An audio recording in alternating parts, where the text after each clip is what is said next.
A light rain fell during the night, and the west end of Lake Helena is wrapped in a gentle gray fog as the sun rises above the Big Belt Mountains. From our kayaks, it appears as a luminous ball filtered through the clouds.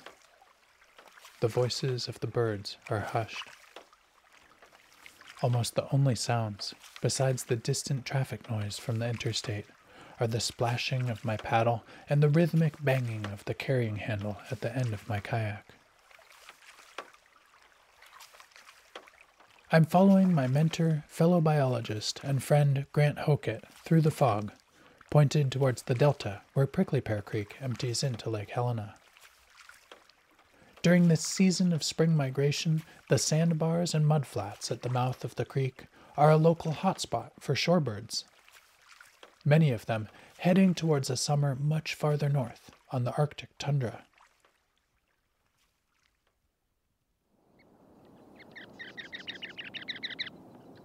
Hi there, I'm Shane Sater, author of Wild with Nature. This story is from May 15th, 2024, and it's called Nature at Lake Helena, Part 1, Shorebirds to the Arctic. If you'd like to follow along with a written transcript, along with lots of photos while you listen, you can find that on my website, wildwithnature.com. And now, let's continue with the story.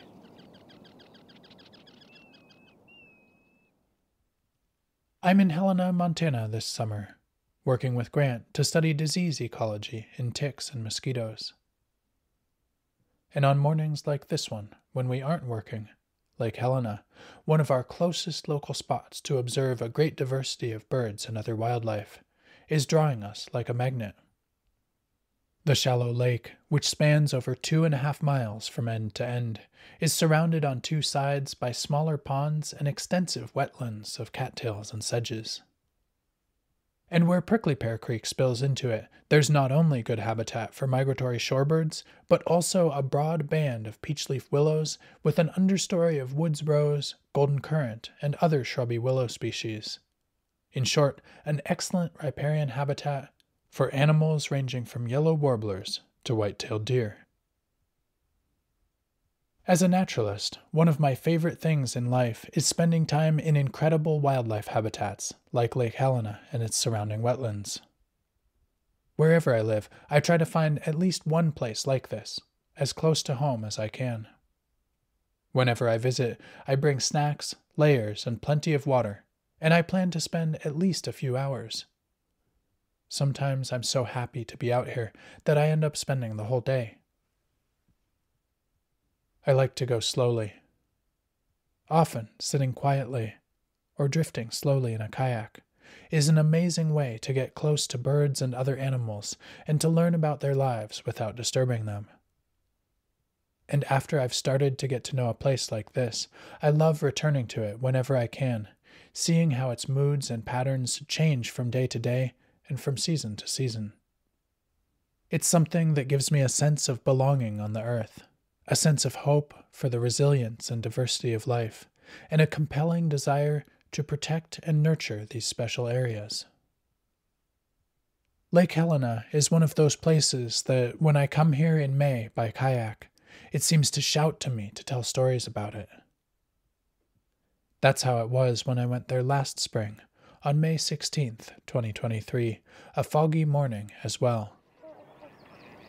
I drifted slowly through the chilly mist, being careful not to disturb the group of trumpeter swans who were paddling near the edge of the marsh, talking quietly among themselves.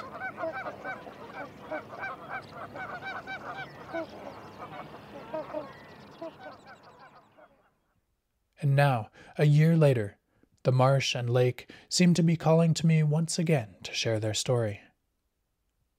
This portrait, from my morning at Lake Helena on May 15th, 2024, will be the first of several. As I visit this place again throughout the summer, I'll be preparing a series of stories following the seasonal progression here. And whether Lake Helena is near to you or far away, I hope that these portraits will inspire you. As you read or listen, I encourage you to think about your local special places in nature. or if you don't have a spot like this in your life, to see if you can find one. What is similar between Lake Helena and your special place? What is different?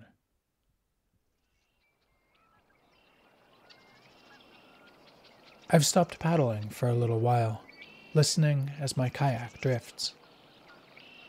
Over the constant rumble of distant traffic, the music of the marsh soundscape to the west reaches me through shrouds of mist. I can hear the harsh mechanical trills of the marsh wrens. A sora, a small, secretive bird of the cattails, calls its name over and over. Sora? Sora? I can hear the conqueree song of the red-winged blackbirds and so many other familiar, fainter voices.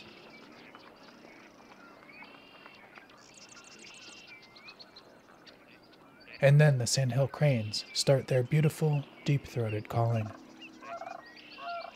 I wonder if they're near the nest we found a few days ago, a camouflaged platform of cattails at the water's edge.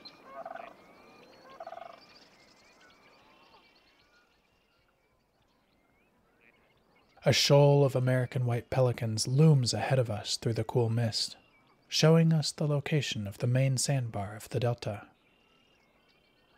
As our kayaks glide closer, we slow our paddling drastically and change course to keep our distance and float past, respecting the pelican's space. Eventually, we'll get closer to a portion of the sandbar, but we'll do so slowly, quietly, attentive to the behavior of the birds. In this way, we've been able to watch sandpipers foraging within yards of our boats, unconcerned.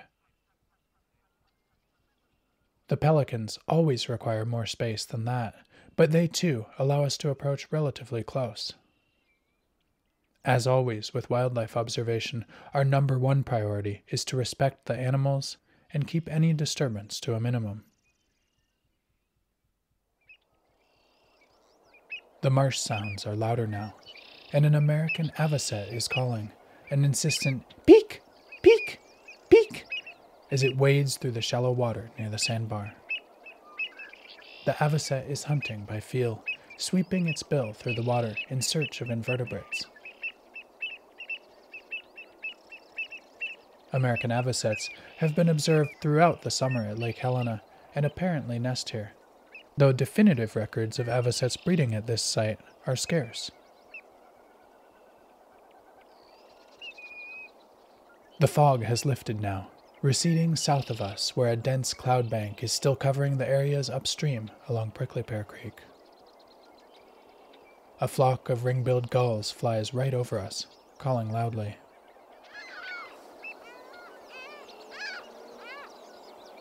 From time to time, we hear the American avocet again. And then a black-bellied plover begins calling, a clear and insistent pew-wee that it repeats over and over.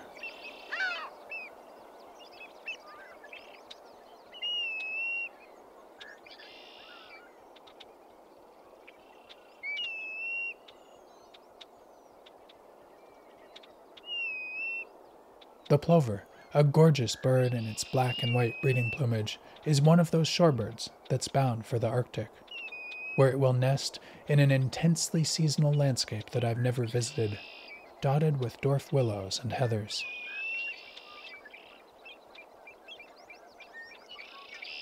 By now, we've drifted in to the edge of the sandbar, still giving the pelicans plenty of space. A group of tiny, least sandpipers has approached us and is foraging within a few feet of our kayaks. From time to time, they chatter exuberantly as they pick invertebrates from the sand.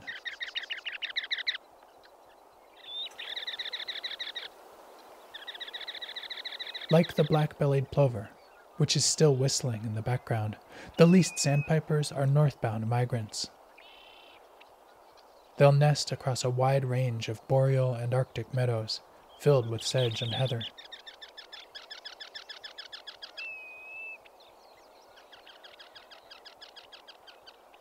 Suddenly, the black-bellied plover launches into the air, whistling loudly as he flies past. A semi-palmated plover, another northbound migrant that was feeding close to us, follows the black-bellied plover, giving a few creaky sounds.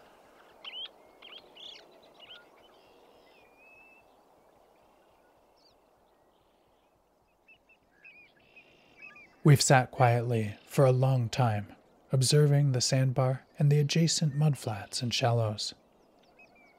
How long, I don't know. 1 hour? 2? Among the migrating shorebirds resting and foraging here today, we find 2 stilt sandpipers, long-legged gray birds that feed methodically in water as deep as they can wade. It's the first time this species has been recorded at Lake Helena in the spring, and I'm pleased that we can make this observation.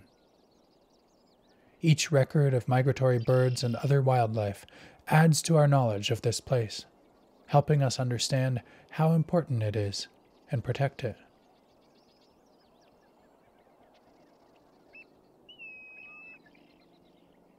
Eventually, I paddle on towards the edge of the marsh.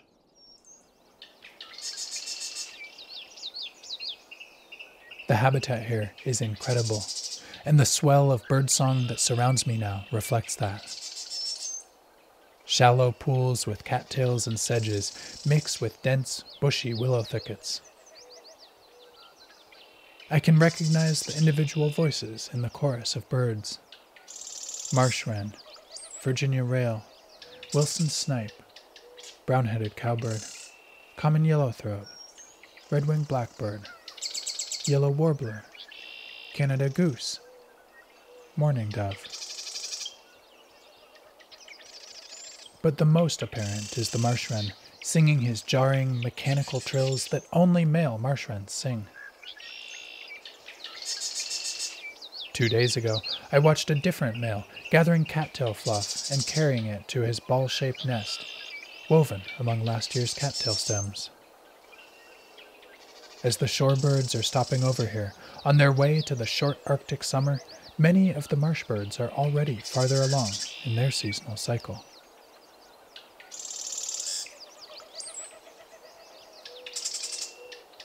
From a dense stand of cattails at the edge of the open water, a sora begins calling again, very close to me.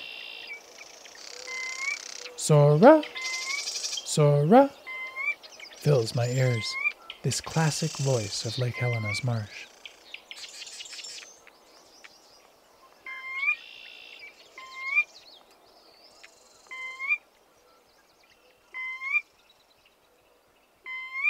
Farther away, a Virginia rail, another secretive marsh bird, is giving its giddick, giddick, giddick calls.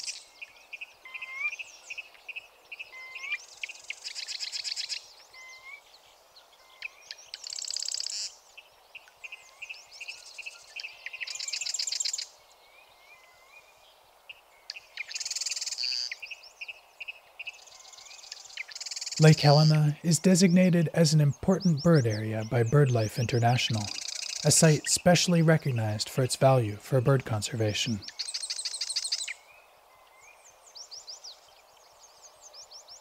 Being out here today, that designation is no surprise.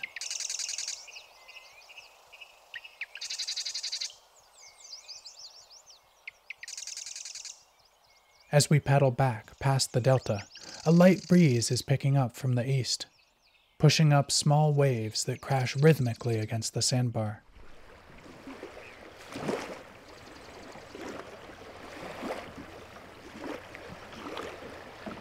The pelicans are still here, perching alongside 4 species of gulls and a mixed group of Forster's terns and common terns.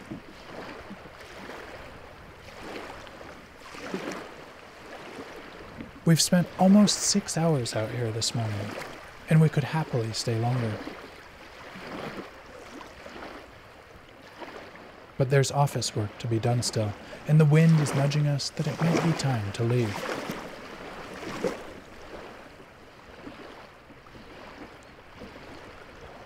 But while I sit inside, writing and editing this story, I know that Lake Helena is still there.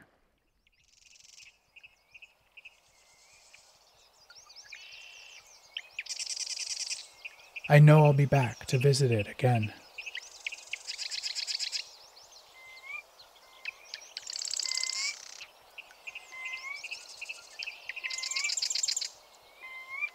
And each time, it will remind me how abundant life can be and teach me something new.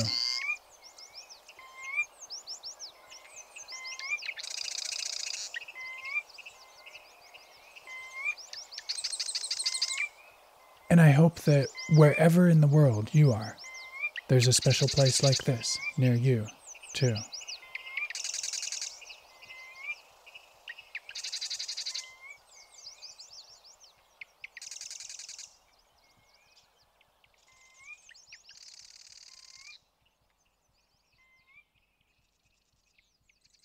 Thanks for listening.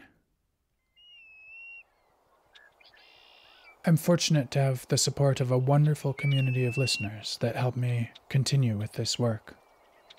This support goes from those of you who just share these stories with your friends, family, and other nature enthusiasts, to those of you who support me through a monthly donation through Patreon. Many thanks to my patrons: Jeff, John, David, Caroline, Jeremiah, Luke, Sandy, Linda, Shauna, Kate, Joe, Jane, Jill, Nancy, Jenny, Shalene, Jesse, John, Marisa, Catherine, Corey, Sarah, Howard, Oscar, Louise, Kathy, Will, Cami, Dorinda, and Elena for making this work possible month after month. I'm so grateful to all of you.